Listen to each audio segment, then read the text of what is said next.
Hello guys, this is Tutorial Stream, and in this video you will learn how you can enable the two-factor authentication for your account on Toggl Track in 2026. So let us begin. Start by navigating to your account on Toggl Track, log into it, and navigate to your profile settings in the bottom left. Click into that profile icon and choose Profile Settings. From here guys, navigate to Account Settings, click into Personal Details, and scroll down till you get to this section here, Password Actions. So you can, for example, change your password here or enable the two-factor authentication by switching it on here. After that, guys, you will be given two options how to activate it.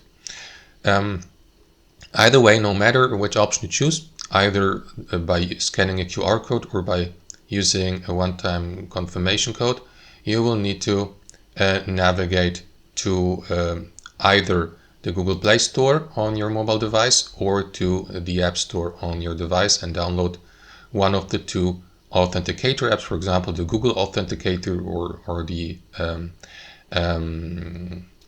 Android Authenticator app. So you will do this on mobile, and then guys, you will be given access to one of these options, to the QR code or to that one-time confirmation code.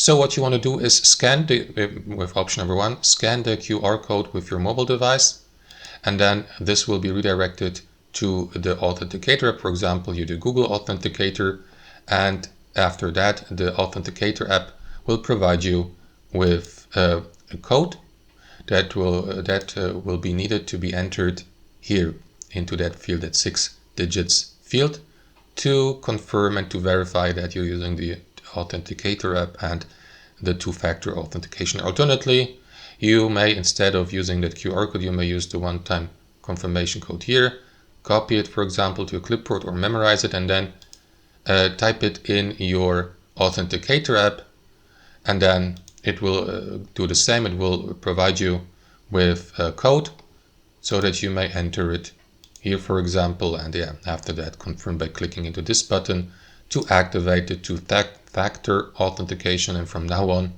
as long as this is enabled, you will be asked to not only use your account details to log into your account here in Toggl Track, but also to use that code provided to you by the authenticator app every time you log in. And that's how it works, guys. Hope you enjoyed it, and until next time.